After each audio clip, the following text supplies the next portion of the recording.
ሻሎም ሻሎም ሻሎም ቤተሰብ እግዚአብሔር አምላኽ አና ሓውኹም ሰላሕ አዲኔ ሰላም ጸጋን ናይ ክርስቶስ ምስ ኩልኹም እዚ ንዝበለጸ መዓልቲ ዝበለጸ ቃል ንጎንጎ ሰዓት 4 ደወርድ ፕሮግራምና እዩ ሎም ድማ ነዚ መዓልቲ ዝኸውን ንመዓልትና ብሉጽ ዝገብር ብሉጽ አተሓሳስባ ኣብ ውሽጥና ድፈጥር ናይ እግዚአብሔር ፍልጠት ክንካፈል ኢና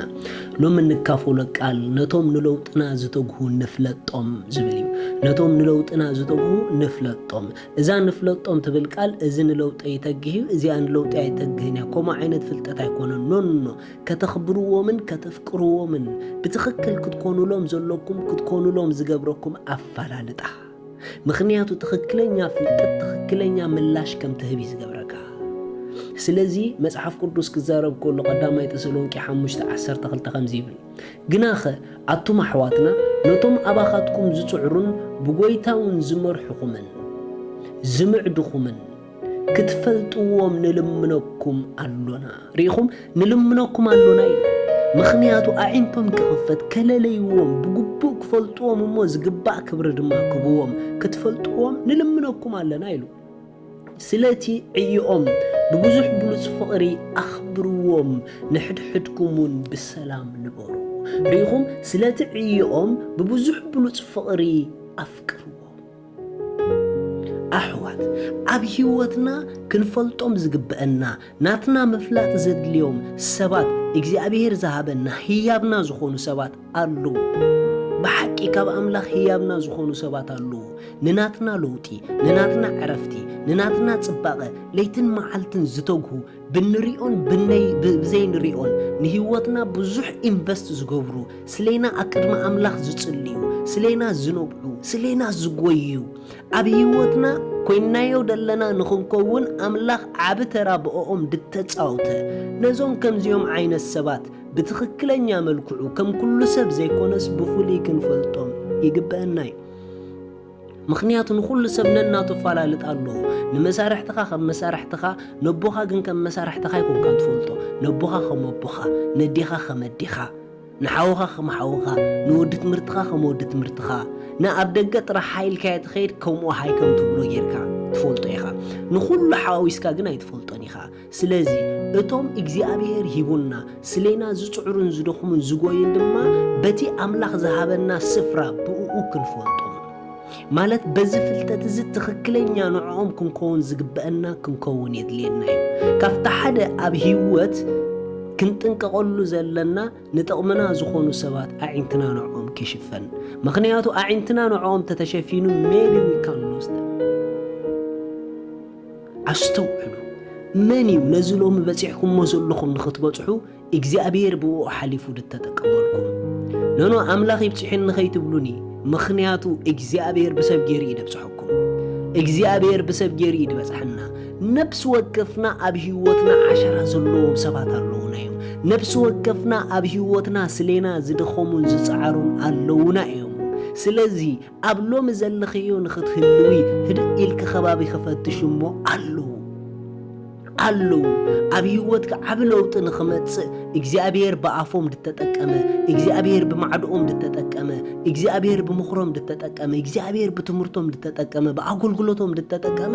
ሰባት ኣብ ከባቢኺ ኣለዉ እዮም ግን ሕቶይ ትፈልጥዮም ዲኺ ሎም ርግፀኛ ኮይነ ክነግረኩም እንተ ዘይፈሊጥኩሞም ብትኽክል ከም ትኾንዎ ዝግብአኩም ኣይክትኮኑን ኢኹም እንተ ደይፈሊጥናዮም ከም ትኽንኮኖ ዝግብአና ኣይንኸውንን ኢና ምክንያቱ አምላኽ ንዓና ኢሉ ዝለኣኾም ሰባት ስለ ዝኾኑ እግዚአብሔር ኣብኦም ንህይወትና ክገብሮ ዝደሊ ዘቐመጠ ነገር ኣሎ ግን ነዚ ነገር እዚ ናትና ኣፍልጦ ይደሊ ገለገለ ሰባት ኣብ ህይወቶም ንዝደኽሙ ኣየለልይዎምን እዮም ኣብ ህይወቶም ብዙሕ ዋጋ ንዝኸፍሉ ምንም ኣኽብሮት ኣይሂብዎምን እዮም ዝግብኦም ምላሽ ከማን ኣይሂብዎምን እዮም ንምንታይ ተዳኢልኩሙኒ እዞም ሰባት እዚኦም ምስትውዓሎም ድተሸፈነ ሰባት እዮም ኣብ ህይወትኩም ምስትውዓልኩም ድተሸፈነ ሰባት ካብ ምዃን እግዚአብሔር ይሓልኹም ምክንያቱ ኣምላኽ ንዝሃበና ብትኽክል ንፍለጦም ከዓ ዘይኮነ ምስ ፈለጥናዮም ንዕኦም ክንኮነሎም ዝግበአና ንኾነሎም ንምንታይ ንጽባቐና ደው ዘይበሉ ንጽባቐና ካብ ምስራሕ ዘይዕረፉ ንጽባቐና ከም ምጉያይ ደው ዘይበሉ እዞም ከምዚኦም ዓይነት ሰባት ንዓና ህያብና እዮም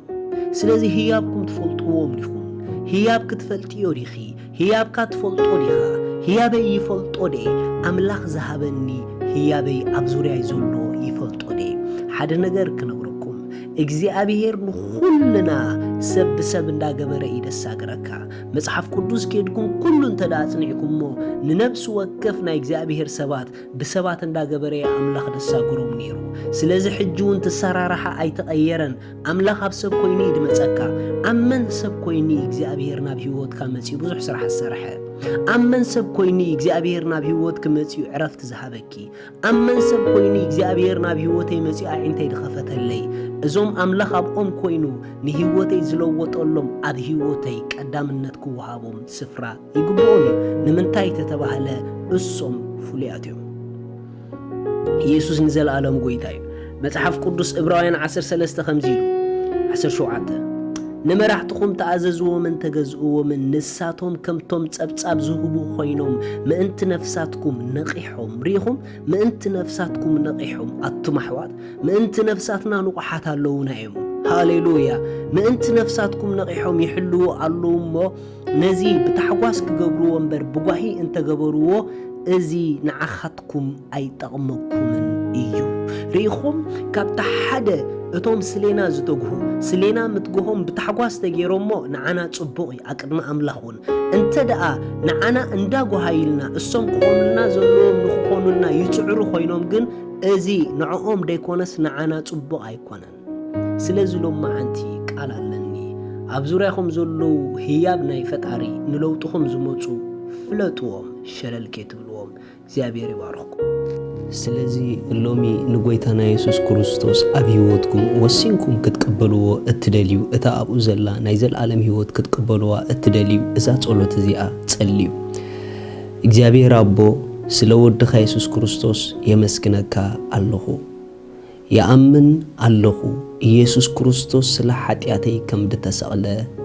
እዳ ኃጢአተይ ከፊሉ ከም ዝፈጸሞ ስለይ ከም ዝሞተ ብሳልሰይቲ መዓልቲ አምላኽ ካብ ሞታት ከም ዘተንስኦ ኣብ የማን አምላኽ ከም ዝተቐመጠ يأمن ኣለኹ ኢየሱስ ክርስቶስ ናይ ህይወተይ ጎይታ እዩ ኢየሱስ ክርስቶስ አምላኸይ መድኃኒይ እዩ ካብዛ ሰዓት ንክርስቶስ ብምቕባለይ ሓድሽ ፍጥረት ውሉድ አምላኽ ኮይነለኹ መንፈስ ቅዱስ ብሽም ኢየሱስ በእምነት ናብ ውሽጠይ ይቕበለካ ኣለኹ አሜን እዚኣ ጸሎት ጸሎኹም ብጣዕሚ ቋሓጎሰኩም በዚ ታሕቲ ዘሎ ኣድራሻና ኮንታክት ግበሩና ይኹም ሰድለኩም ሓገዝ ክንለኸልኩም ኢና ሻሎም